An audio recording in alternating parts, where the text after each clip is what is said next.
to LOA Today. I'm Walt Thiessen. With me today is entrepreneur and Abraham Hicks fan Louis D'Souza. This is your daily dose of happy. We are so happy you decided to join us today. And unfortunately, our good friend Anne-Marie is under the weather. She actually has contracted the COVID illness, which Louis keeps telling us he keeps trying to and hasn't been able to do. But she actually does have it. And so I'm asking all of our listeners and friends to send your highest vibrations of healing to her so she can get past it quickly, get back to living the good life. But in the meantime, Louis has been living the good life. He and his family just spent the last couple of weeks in Austria. And he was just telling me a little bit about it. I mean, from what I saw, Louis, in the pictures, and from what you were just telling me, it sounded like a perfect Christmas holiday. I mean, it was just everything was perfect about it. Yeah, I mean, it's difficult for people to really understand, but I've been doing this for about 15 years now, every single Christmas going there because my wife was born in a skiing village in Austria. So, it's a very family affair. We go back. The kids have been sponsored for 3 years of free skiing lessons from the grandparents. And so, Isabel, who's now 12 or 13 years old, is now, skiing quite very, very well by herself. Good for her. And Eloise is just gone her, second year because COVID knocked out one of the years of her training. And yeah, so it snowed before we got there, as I was saying earlier on, and we had sun the whole time we were there, and that snow was so deep that it managed to remain most of the time. Well, we had we also have every Christmas a little sleigh ride. So this guy comes with these two huge horses and his sleigh, and we get wrapped up in blankets, and we get pulled by horses around the snow, which is it's really charming. It's something that people don't often get the experience of doing. Yeah. I've experienced it once. It's fun. It's a lot of fun. Yeah. So then you stop halfway in the middle of nowhere and you get out and you stretch your legs and you get the schnapps given to you and you all go, bottoms up. And they didn't serve us schnapps. They served us hot chocolate, but they're relatively the same thing. So, yeah. It's good. In Austria, it's very, very much schnapps. Yeah, I'm sure it is. I have to ask, do they actually use it to lead the sleighs? Do they actually use Belgian draft horses in Austria? I mean, is that allowed? I don't know. I don't even know what a Belgian draft horse is. Oh, they're like these huge, monstrously large horses, very gentle, very kind, but just monstrously strong, big horses. It looks very much like that because these guys are huge. Yeah. Absolutely massive, but gorgeously, as you say, very tame and passive creatures. But you really feel the power of these massive beasts. Oh, they take one step, it's like, whoa, oh, jeez. Yeah. You got 20 people in the sleigh, and it moves like it's nothing. I mean, it's crazy. And then, I wasn't allowed to ski because I haven't had my COVID jab. So I'm not allowed to go in the ski lifts. So I was penalized all over the place. Couldn't go to restaurants, couldn't do a lot of things, which is really quite curtailing. But on the whole, I just really like going out for walks and having some quiet time and doing some meditation in the mountains. And with all the family being busy doing this activity or that activity, I can just have some real quiet time and do some studying and all the rest of it, and it's just great. It's very, very peaceful. And the water, I'm big into my water, and it's from a stream that's about 200 meters away.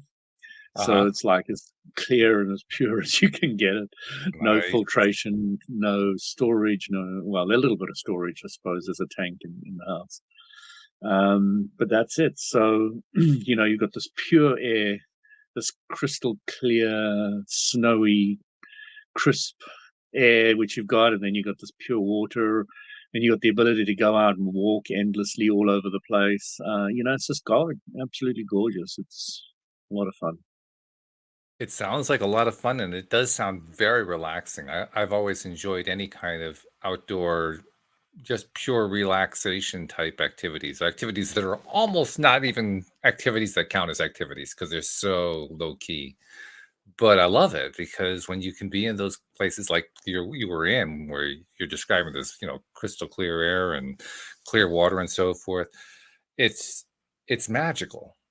That's the best Mm. word I can think of to describe it. When you have an environment like that that you're in, it just feels magical. Everything just sparkles. The great thing is you can take your camera, turn it in any direction, and you get an amazing shot. You don't have to be a a professional cameraman at all. You just wing it Right? anywhere and just press the button, and you've got this gorgeous high resolution, beautiful, beautiful photo. Now there was a lot of mist there, so you get that kind of mysteriousness. So you're walking, you can't even see your nose, and then suddenly it clears, and the sun is shining down, and then it's just beautiful. It's very kind of mysterious in a way. That's wild I remember because one. if you had mist, that means you had a lot of moisture in the air, which is not typical. At least here in the U.S., it's not typical to have that much moisture during wintertime. It tends to dry everything else. So, I mean, that's really fascinating.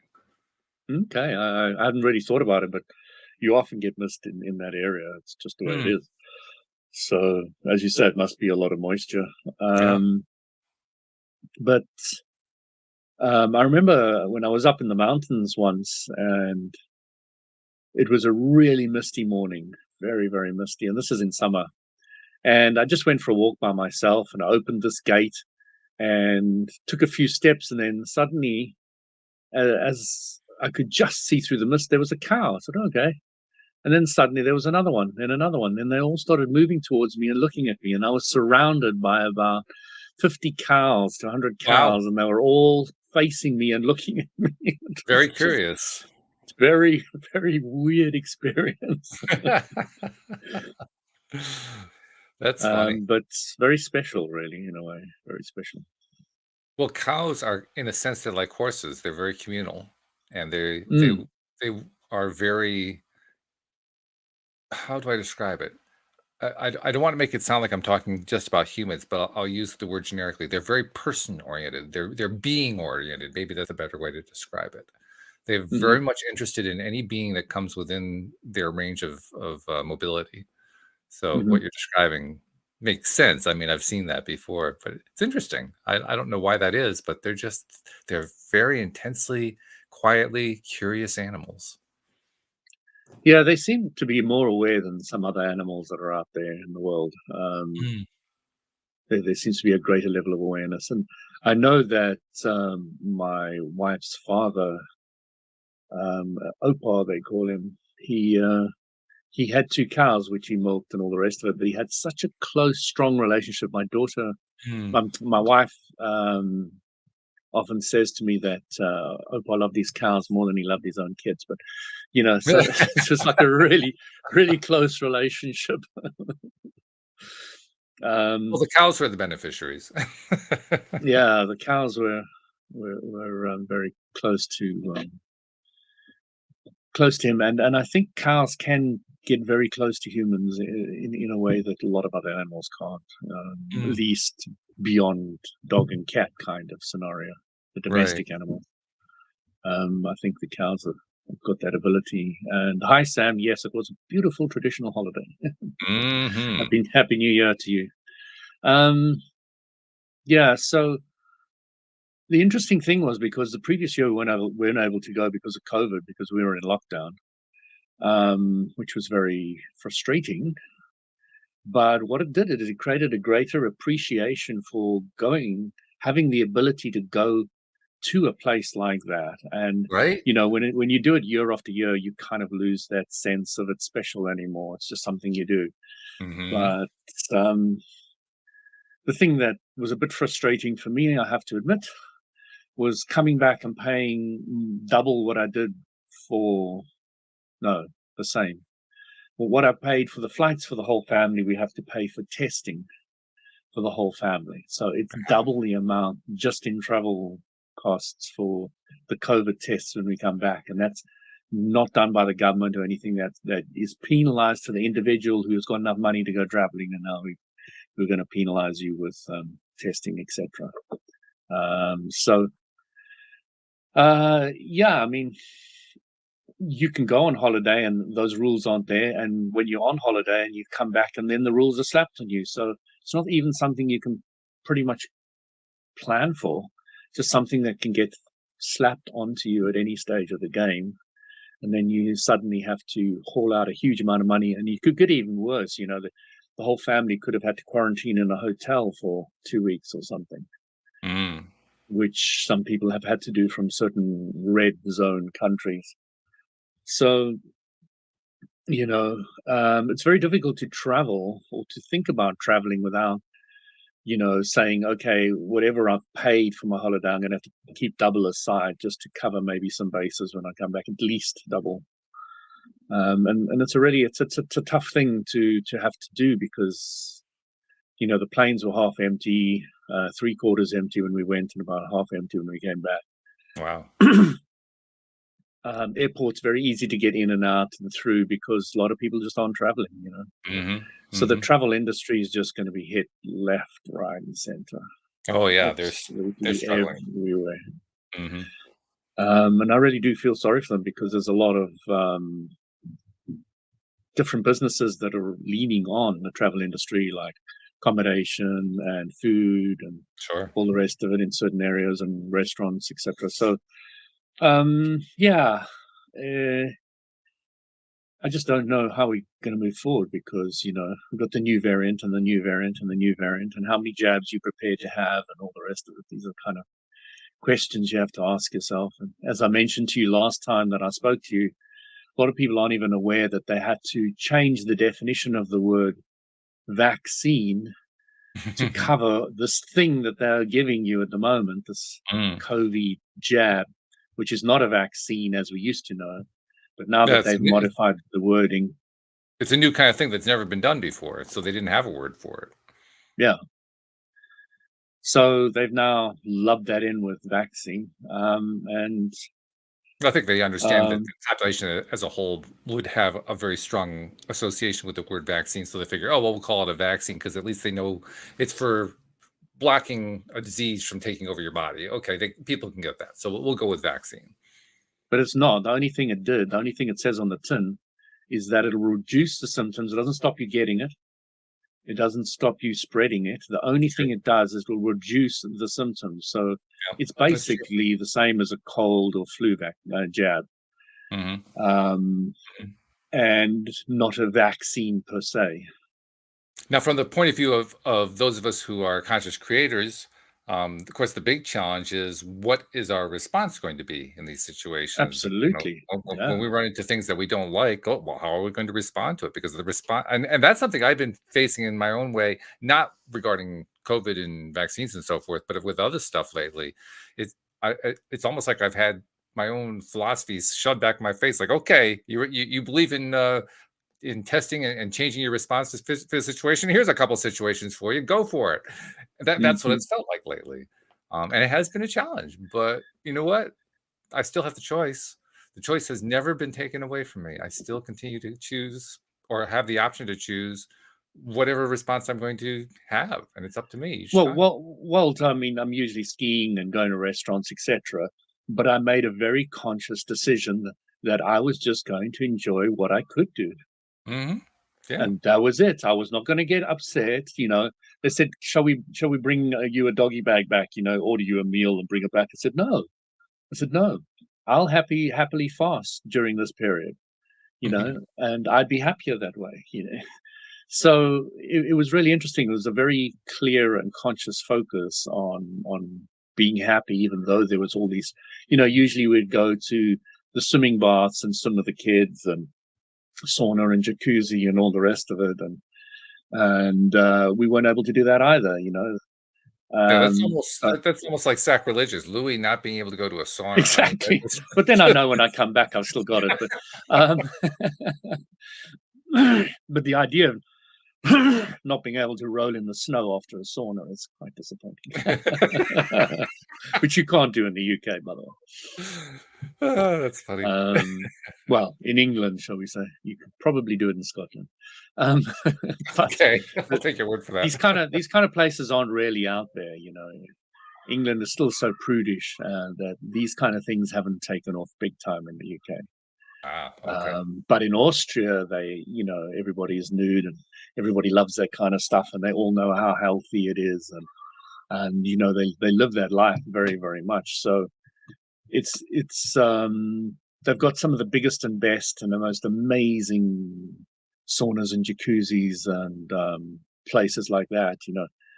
I'll just give you an example.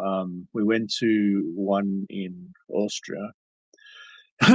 Now it's a massive warehouse, absolutely huge, and there's a children's section, and there's an all under 18 and then over 18. Everybody over 18 is allowed to go nude and do whatever you want. The under 18 is usually the kids, etc., but you're not allowed to go nude. So the first place we went to in the nude section, and there was four of us, me and my girlfriend at the time, and another couple of friends of ours, Norwegian friends. So we went there, and the first thing you do is you get in a pool where they time you. You're not allowed in it for more than 17 seconds because it's very high in minerals, and it gets absorbed through the skin. Oh my. So they make sure that you aren't able to stay in there for longer than 17 minutes. And they kick you out. And then there's this huge jacuzzi. I mean, it can handle probably 50 people. A Wow. round thing with a huge dome on top of it. Very powerful jets. And these jets are really massaging your back and your feet and the bubbles, etc. They're really powerful. And then the next one was like a stream, and it was a flowing stream, and it was meandering. What you do is you get these round things that you float, those long round things. Mm-hmm. And then you put one under your head and one under your knees. And then and then your ears go in the water when you're like that. And then they've got this beautiful sound system underneath playing some very relaxing classics.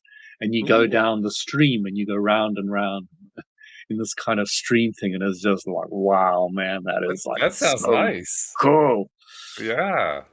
And then you've got the steam rooms. Now, the first steam room was a big orange globe in the middle with water coming out the top and spilling all the way around it perfectly. And you had these rolling seats that were heated. And then you had beautiful music in there. So you just sit there and they've got this beautiful music and this orange ball that is always dripping with water all the way down. And it's just such gorgeous, absolutely amazing. Then the next thing you do is you go into different steam rooms, and they've got the main steam room, which is eucalyptus as usual, with the lights going on and off. It's like starry lights on the roof and the ceiling, and then you've got two on the side, two on that side, so four others, and they only handle four people each. So each one is a different flavor, and they change the the flavors, the smells every day. Ah. And so you've got citrus and all different ones in there, and it's just gorgeous. Then you go from there to the sauna area. In the sauna area, you walk on like a gravel path, so something to massage your feet. When they've got palm trees there, they've got this huge plunge pool and a waterfall going into the plunge pool. And then you've got the sauna, and we saw the sauna was open. It's like, oh, what are they doing there? Oh no, the guy says they're busy airing it. So every 2 hours they open all the door to the outside and the inside door, and they let the air clean up. They said, okay, that's cool. And he says, okay, it's ready now. So we go inside, and they take these huge hands of ice and they put them on these the heating element, and they had the strawberry flavor. I only found it was strawberry many years later, but that smell is gorgeous, and it's strawberry. And these hands melt, and the guy comes in there, and it all fills up, boys and girls, everybody's naked, and it fills up, and the guy stands there with his towel, and the steam from the hands, he takes his towel and he flicks it to each corner of the room, and then he gets a little clap, everybody claps, and he goes, sits down. And so the What's that steam is about? it's just to get that smell and that steam into all the corners of the Oh, of the oh, of oh, the I sauna see. Okay. after they've aired it. So Got it. Okay. um, so you go back inside, and you have your sauna as per usual, and then you go outside, and you've got these huge streams of water, or even the plunge pool's got this waterfall. So you jump into the plunge pool and then you swim to the waterfall and you get smashed with this freezing cold water coming over your Oof. head. And it's just like being out there in the wild, and then you've got 3 different saunas there as well, all different smells, and the one was herb based, which was a bit weird. And you get some that are lower temperatures and higher. Then you go swimming down a stream, and the stream goes outside. So outside, of Wow. course, it's snowing, and it's huge amount of snow and all the rest of it. So you're going out, still warm water out there, so the steam's everywhere. And they've got this water cave where you go underneath the waterfall, and then there's a cave behind there, and you're outside. And then you can just jump onto the side, roll in the snow, roll out again. Oh, It's jeez.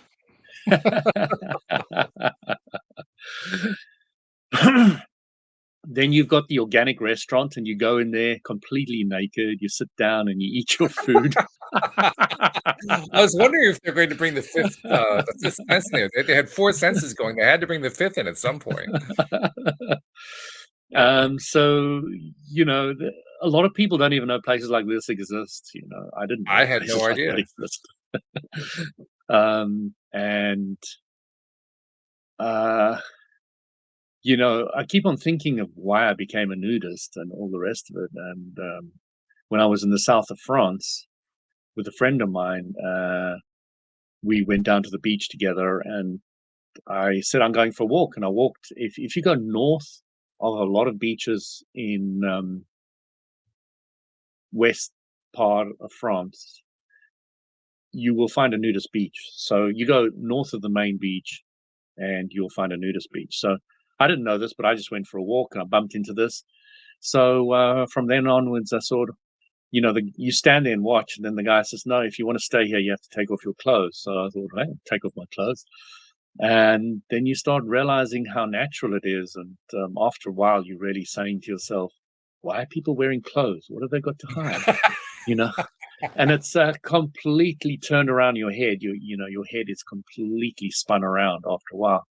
And the fascinating thing is, you get the babies, you get the teenagers, you get the beautiful little girls and the boys, and then you get the middle age of 20s to 30s, and the 30s to 40s, and 40s to 50s, 50s to 60s, 60s to 70s, 80s to 90s, and you got the whole range. And then you start realizing that this beautiful young girl is going to look like that a little bit later on.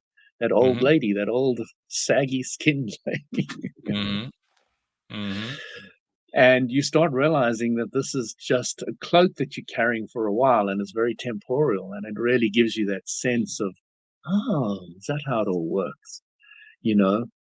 And I remember somebody once said to me, "You want to know what that beautiful girl that you like is going to look like? Just look at her mom." Yes, that's true. Very true. and and probably same with boys, but it was mentioned to me. So you start seeing that this is a whole progressive thing. And another thing that really came to me through the whole experience was the whole generation gap. The generation gap, I think, is based along the the problem with society has got is when you're young, you think you're much older than you are. You think you're much wiser, and you know things better and all the rest of it. And then the older generation wants to be younger. This is true. So what's happening there is people aren't really saying, this is where I am, and this is what I'm going to be, Mhm. and I'm going to appreciate where I am now, instead of wanting something that you're not. And you know, the whole nudist thing, I think, was one of the best things for me. It builds within you a strong confidence. I can be nude in front of somebody and it doesn't bother me at all. The only reason I'm not is because it tends to bother them a lot. You know, it's Well, there are a few other and reasons for me. I don't know about you, but for me, there are a few. Like, for instance, I'm not really crazy about going out in the winter without clothes on. I actually like to no, stay no, warm in winter. completely agree with you. The only reason I wear shoes in this country, in South Africa, I very rarely wear short shoes is because it's cold. Mhm. Yeah, Just very cold. practical. I mean, when you talked about rolling around in the snow, I said, "Well, yeah, have fun, not for me. Not Yeah, interested." but I mean, you've just come out of the sauna and your body's boiling hot and you want I to don't cool care, I down. still am not interested. Oh, Walt, you need to play with the contrast there. It I teaches play you. with all the contrast I want to, not interested in that one. No, but it really is good for the detoxing. If you go hot, cold, your whole I've body heard is that. like pink and healthy, and you've sweated out the toxins. It's Either that or else amazing. you're in cardiac arrest, one or the other. It's not a whole lot in between. Well, it's interesting. I've never seen anybody being arrested. Nice one. Boom, boom. Yeah. That's fun. Um,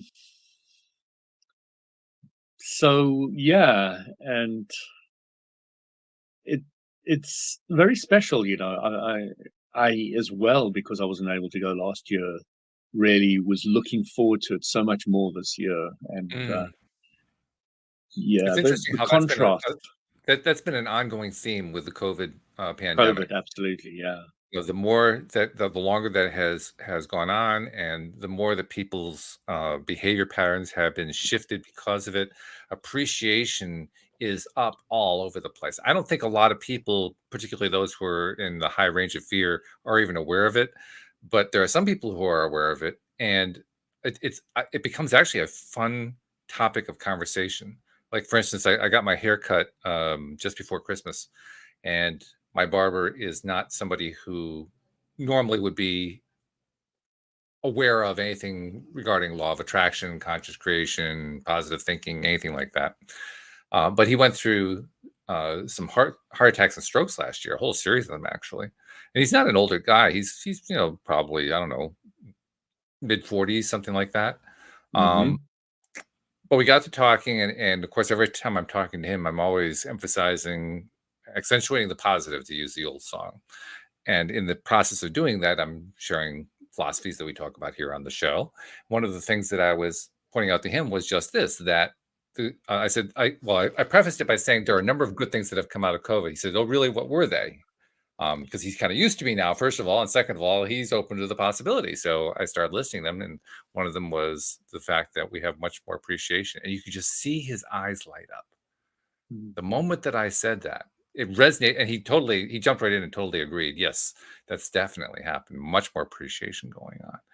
And I'm thinking to myself, how cool is that? Because that's just somebody who I know, but who's not in conscious creator circles. How many others that I don't know about who are having very similar kinds of responses?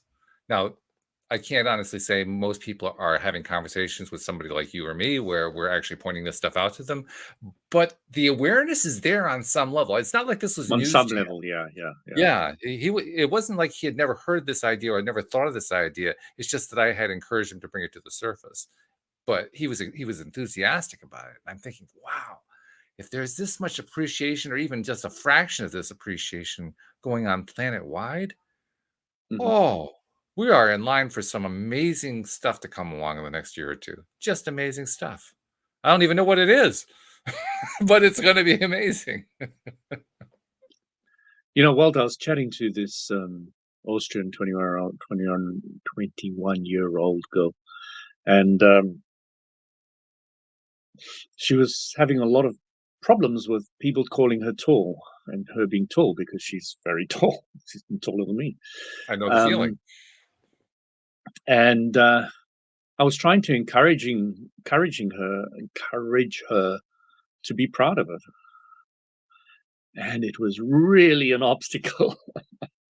And I she was understand like, that too, because I've been in that place. I know exactly how that yeah, feels. I know exactly how she feels.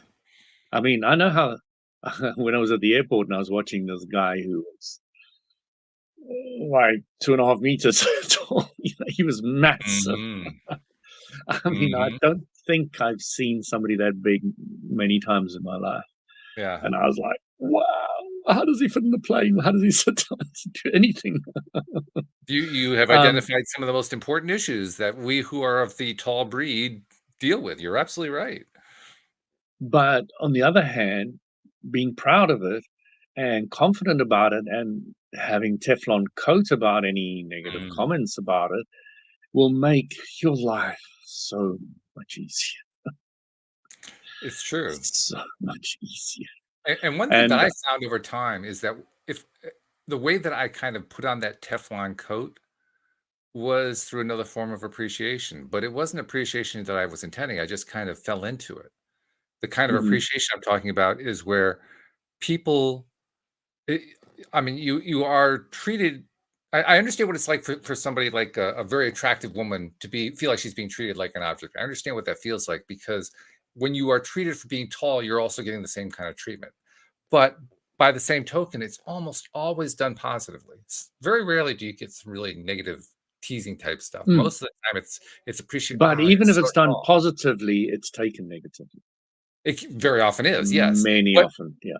but my point is what happens over time is that the more that you get that, particularly in the form of, "Can you help me? I need to get that off the shelf." You're in a supermarket, you're in a store, you're someplace, where Mm, something is up high and they need help with something. Or you just in a place where the little kids. I love little kids because 'cause they're so they don't feel like they have to hide anything, they just let it go, like, "Wow, mm, mommy, mm, he's tall," stuff like that. You can't really avoid that, and after a while, you just smile at it. mm, Because, you're so used to it, it happens so often, and there's clearly no malice in any of it, mm, and somewhere along the line, it just kinda clicks like, "I can be okay with this." mm, It just kind of happens. You kind of just fall into it. I'm sure that I mean, I understand where she's at 21. I was not at that place yet, but I promise you, even without what you said and what you said to her, I'm sure it's gonna help, but even without that, within the next 3 or 4 years, she's gonna reach that same point. It's going to happen to her too. And when mm, she won't even know what happened. She'll have to look back on it. And then she'll recognize, there was a time when I was all very sensitive about my mm, height, and I mm. just don't seem to have that sensitivity anymore. I was saying to her, "Why would I give you the power to make me feel horrible or unhappy?" That's an interesting question. Which is the same to anybody else who's saying you're tall or not tall or whatever. Why would you give Mhm, them the power to make you feel unhappy? Why? mhm. And, it's something a lot of people aren't taught to look at or to focus on or to understand or to Well, appreciate that that part actually that took me a number often. of years to learn. That took me a lot more Mm, than my 20s to learn that one. I probably till I was around 50. Because I was among the I don't know what percentage of the population, but some chunk of the population that did not believe I could decide what my response was going to be, what my emotional feeling was going to be in any given situation. I always thought the emotional feeling had to be, and I mentioned this a lot lately, I always thought the emotional feeling had to be tied in some way to what was intended in situation X, whatever situation X is. So if situation X called for tears, then I had to feel tears. If situation X called for laughter, I had to feel laughter. If situation X called for anger, then I had to feel anger. Like I never had a choice, I thought. And I think there are a number of people who go through life believing that, partly because we're sort of indirectly taught it, and partly because we never really get taught you get to choose. I mean, mm, I can't ever remember a single teacher of any kind, either a school teacher or a parent or an adult figure who I respected or anybody during all the time I was growing up, during my 20s, my 30s. I can't remember anyone saying you get to choose what your response is. mm. Maybe somebody did, but I didn't hear it. I can promise you that. It never entered the conscious mind, not once. But boy, is that just a powerful thing to learn. It is. It's amazing. The way I look at it now is there's only two ways a human can be hurt. You want to try and stab at the way I see it? What are the two ways Well, I think anybody you can be just hurt? listed one. Taking a Yeah. stab at somebody, that'll do it. So that is, what would you call that? Physical, yeah. Physical pain. And what's Yes. the other pain that you can have that often people have got? How do you describe it? I mean, you could kind of group it as like emotional pain, but Yeah. it's Okay. Let's say yeah, psychological. okay, Okay. sure. So there's only two types of pain any human can experience. One is physical and one psychological. Well, some people also divide those up into pieces, like they'll differentiate between mental and emotional And so you're kind of grouping them all in psychological, but some Yeah. people say, well, they're separate, you know. Yeah. Okay. Well, I always like building things down to the biggest thing that they can be collectively added to. So if we're looking at psychological pain, psychological pain is based on you thinking about what you don't want. Yes, Mm. Which we're all that's good at, it. by the way. But how simple is that? When people talk about But we're psychological never pain, they're going to so many diverse ideas and concepts and things, but they don't say, "Oh, it's just me thinking about what I don't want." Oh, it's never taught that clearly. I mean, Abraham's the first one that I know of who ever taught Yeah, that clearly. Nobody else ever teaches that. Nobody else even says it that way. yeah. So you start realizing that, oh, if I'm thinking about what I don't want, that helps me understand better what I do want, doesn't it? When you know what you don't want, Mm, you have a better idea what you do want. And mhm. then I just turn that around. So there's only two types of pain, and one you can always turn around, Yes. and one is self-inflicted. The other one Well, may be self-inflicted. You may be stabbing yourself with a knife. Um, and but I'm not ready to throw in the towel on the other one either, because I have not been able to sustain it, but for short periods of time, I have been able to get rid of the physical pain as well, oh, you on just demand. remove the knife and don't stab yourself anymore. Well, partly that, but also I mean, that's basically what from the current modern science perspective, that's what the placebo effect is. The placebo Yeah, effect, in yeah, their view, is yeah. I, just I get taking what you're away pain, saying. you know, and Yeah. and it's cool that we can do that. I mean, I think placebo is a whole lot more, but that's another topic. But the fact that we can do that is cool. I think we have more to learn about how to do it more consistently, but basically, it means there is no form of pain that we cannot control. Mm. Um, but when you break it down to that level of simplicity, let's say this girl who's got a problem with the height Hmm. challenge, it really just is a thought of what you don't want. Oh It yeah, really can be broken down to that level of simplicity, and that's it. you know Once you become aware of that, it becomes clear to you. You can start saying, okay, wouldn't it be nice if it didn't bother me that much anymore? Wouldn't it be nice if I was right. confident about it? Wouldn't it be nice if Mhm. I wore my Teflon coat and it just bounced off me? Wouldn't it be nice? And then after a while, of course, you are so much not focused on it, it doesn't even, the universal law of attraction can't bring it into your life. Well, that's just it. Exactly. And It just and doesn't even exist anymore. Completely, absolutely, utterly vanishes. and you just described a great way to get there. There are other ways to get there. I mean, you probably described the most direct way to get there, the quickest way to get there. But there are other ways as well, and what they all add up to is taking your mind off of it.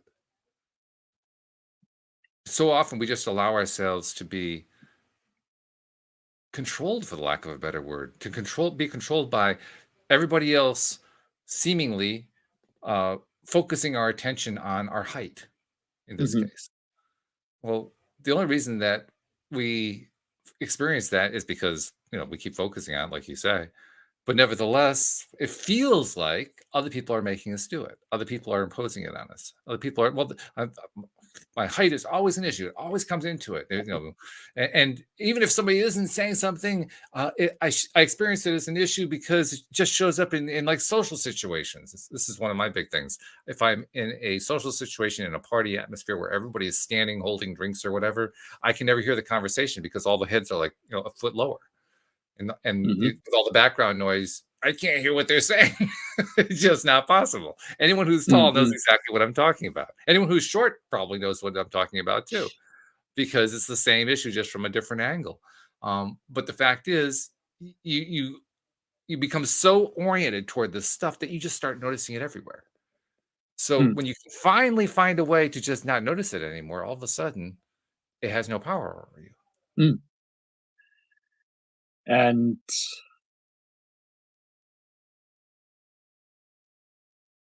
it's amazing because recently I felt a little bit uh, not so happy about a situation. And immediately I started thinking, it's just a thought. It's just a thought. What don't I like? Oh, I don't like that. All right. If I don't like that, what would be the opposite of it? And then I spent a little bit of time focusing on that, and bang, I was out of it. And, it's very conscious now, extremely conscious.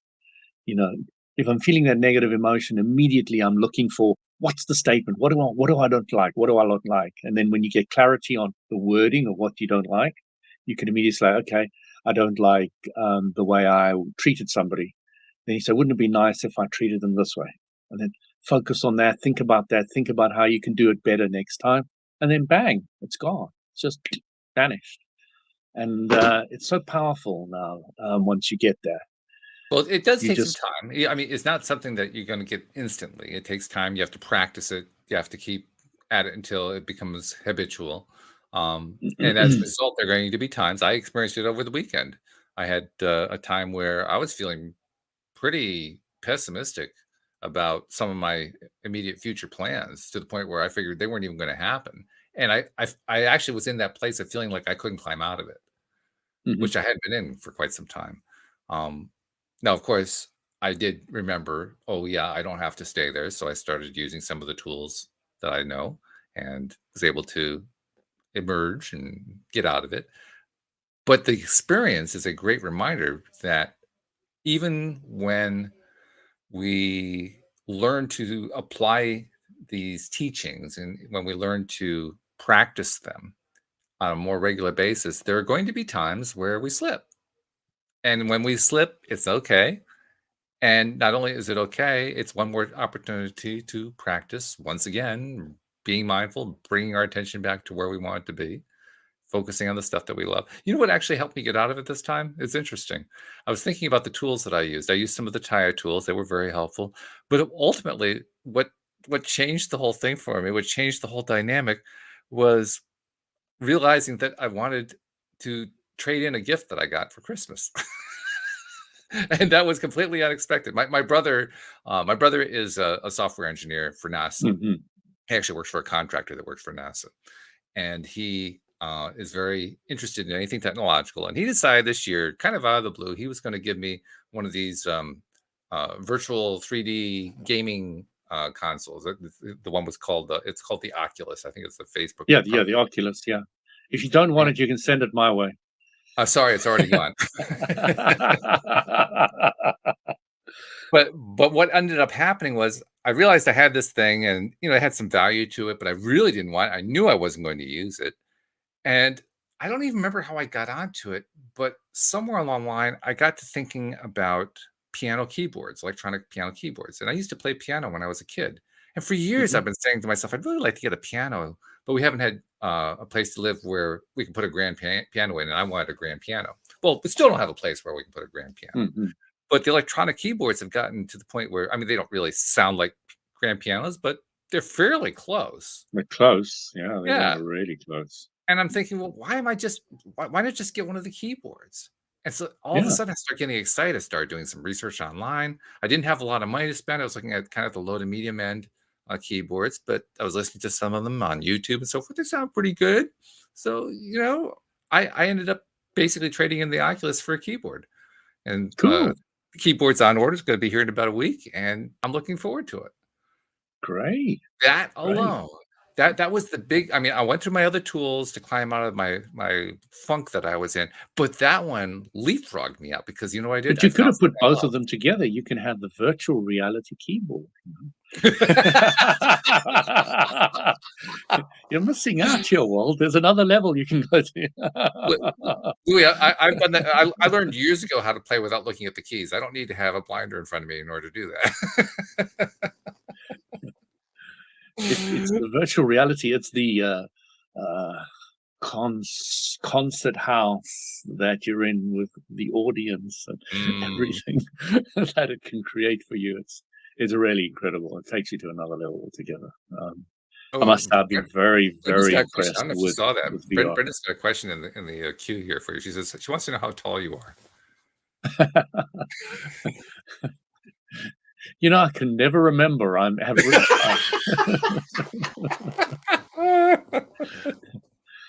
Slightly above average, I'd say. Yeah.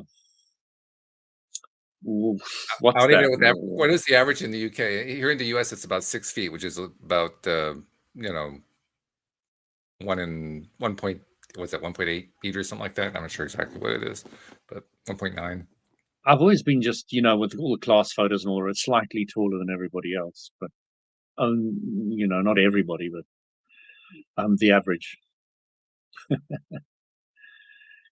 Kevin's right. You You can can play play piano in New York City whenever and wherever you want. They play all over the exactly. place. There's a lot of Buskers people as far who, as the eye can see. VR is really starting to take off now for the first time after it's been out there for many, many years. It's Mm. now starting to break ground in a bigger way than it ever has been before. And I can see it taking off more and more and more. The idea of having to buy those Oculus is you really have to bite your tongue because they're expensive. They really are. Oh yeah. Um, so But then again, they got me a keyboard, so hey, I'm not complaining. yeah, Right? You know? um, These things but are relative. you but you get the VR that you can put your mobile phone into, and they only cost 30, 40 quid, 50 Hmm. quid maybe for a better Hmm. quality one. Just slot your phone into it, and then you Hmm. move around with that. And that's what I've been using for years now, and I Mm. love it. I mean, you can now watch anything on YouTube in VR. So you could watch what our show now on YouTube. You can press a button and you'll be able to watch it with the VR headset. There probably are people who are watching Elway today on Yeah. YouTube with the VR headset. I mean, that's just No, I bound don't to think be. so. That'll be rare. That'll Hey, be give our rare. credit, give our audience credit. It keeps growing every day. You know, we're good. If there's anybody, I'd really like to know. I've actually watched one of our shows on VR, but you rarely, when you got VR, you want a 380 Yeah, degree at it least. wouldn't quite be the same thing, right? Yeah, and you want some visual stimuli. Just looking at my face, I can't imagine it does much. um, Actually, there's a question you can answer for me because I've wondered. I mean, I didn't wonder it enough to actually try out the gear that my brother gave me before I traded it in. But I've wondered because I have only straight ahead vision in one eye, would that interfere with the VR effect because I'm not getting the depth perception? to be honest, I don't know. Okay, I think fair. the different kind of eye challenges. If depth perception is an issue, when you walk outside, when you walk around your house, there isn't really a depth perception. You don't bump into things or knock into things or anything. So, and you The still see the depth table. issues really happen with like immediate things, like somebody hands you something and you underreach or you overreach for it because you can't tell exactly where the hand is, that kind of stuff. Yeah, I mean, I had that problem when I did table tennis as a kid with glasses. I was good. I was pretty reasonable at university, and then my dad paid for me to get contact lenses, and I just smashed everybody. And I started to realize the glasses and the distance from your eye do create a depth Oh, perception eyesight issue. makes a huge difference. Oh yes. Huge. Yeah, it's it's So it's no coincidence that, for instance, in the American sport baseball, the best hitters have the best eyesight, like mhm. 20/10 vision. They have outstanding vision and they can just see everything about that ball that they're trying to hit. So But Kevin, I completely agree with you. Going with a VR headset through the Grand Canyon is just a treat beyond treats. It's yeah. gorgeous, absolutely gorgeous. And you don't have to put up with Um, the cold temperatures of being there if you don't want to. So that's pretty cool. exactly. um, there's the ability these days of being able to bring the world into your room is getting bigger and bigger and better and better. Um, you can't substitute what I experienced in the last 2 weeks in the Austrian Alps with a VR headset. It's just impossible. Um, but visually, you can get to experience it in a way you would never before on this planet to being able Sure. to really Because that's what grasp. you're doing. You're feeding one sense. I mean, the Yeah, Austrian experience was feeding 5 senses, so that's why it really can't compete. yeah, But that one sense that VR is feeding is pretty good. I mean, they've turned that into an art form. And mm, I think it's only a matter of time before they start bringing the other senses in. I mean, well, they already have sound in, audio is already part of it. yeah, yeah. But at some point you're gonna have smell-o-vision. You're gonna have tactile stuff going on, and I mean, that's when VR is I gonna was be at the watching next level at that point. with VR, Walt, an elephant scene. So you Mm. literally got this huge herd of elephant and walking right up to the camera. I mean, they're right there. They're walking past you. You can almost smell them, hear them, taste them, touch them. Mhm. It's really a well done experience. I mean, Mm. really well done. I mean, I've ridden on elephants before. I've fed them with my hand, etc. Um, so, I really know what it feels like in real life, but the VR headset, I was really impressed with one specific elephant clip that I saw once upon a time.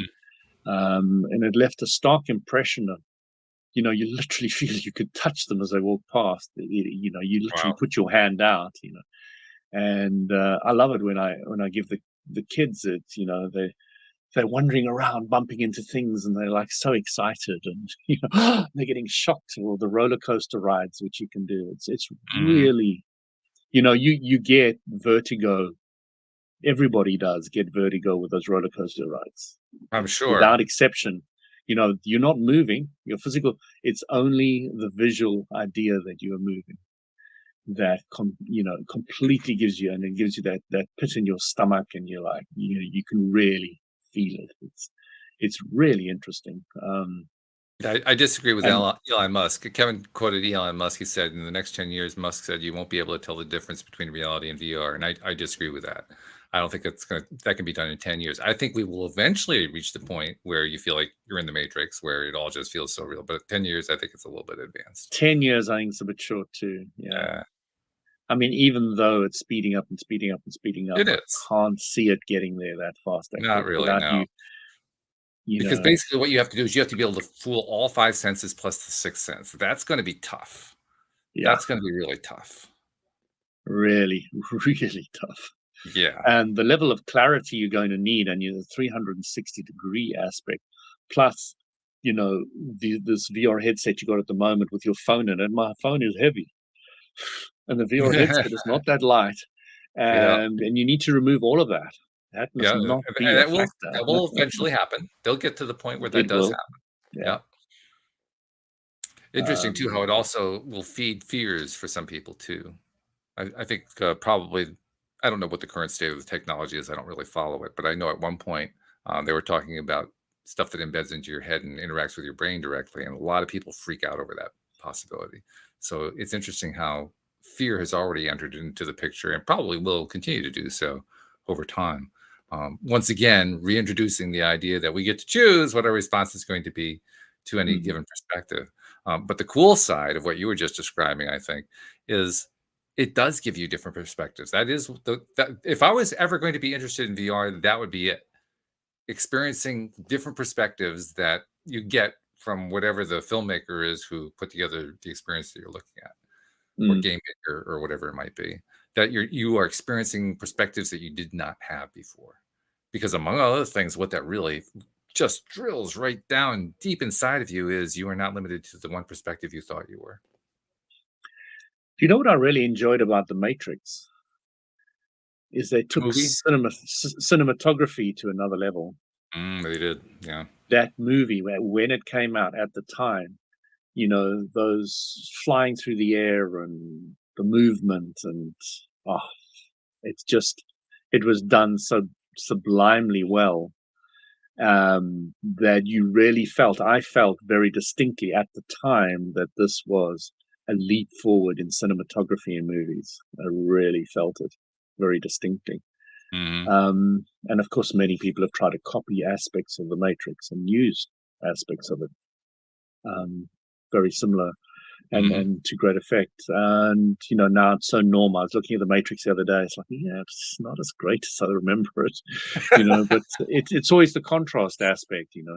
before I hadn't had that level of cinematography, and now it's fairly commonplace. So I don't even know if yeah. it's out yet, but have you seen The Matrix Resurrection yet? Is it a brand new movie? Oh yeah, Yeah, yeah, brand yeah, new. yeah. It Yeah, is. Yes, yes. No, it's the new I've one. heard about it, but I haven't seen it. No. I don't even know if it's out yet. It may not be, but I thought it Okay. was going to be out around the holidays, and we're past the holidays, so I figured, well, there's a good chance. Is it going to have Keanu Reeves in it? Yeah, I believe he's in it. I don't understand why Lawrence Fish is not in it. I don't get that one at all. But hey, they have their reasons, I guess. But most of the cast, as I understand it, is in it, and I Mm, guess they've taken advantage of how long ago the movie was done, so that they are the next story is thrust a number of years into the future to make sense out of the fact that all the characters are older. Which seems kind of odd to me because if you have a Matrix, I mean, you can make everybody whatever age you want to. So I don't know what that limitation is all about, but that's just I don't know what they're going to do with that one. I'm curious to see the movie. Let's just put it at that. I'm mm. very curious to see the movie when it comes my way. You know, I've always appreciated all the Matrix, but again, the first one was groundbreaking from many respects. It kind Mm, of talks about the idea that there's something beyond the physical, yep. and there was a whole spiritual dimension to it. It was Yeah. kind of talking about soul versus the physical body, Hmm. and that whole dimensional gap. And I know a lot of people watched that movie and didn't understand Oh, because sure. Well, there's a lot there's to take in that first time that you see that movie. There's a lot to take in, there's a lot, and there's and that then you have to little process it. there's that little scene where he gets plugged in, and he goes into this VR world, and Mm, he's getting explained what's actually going on.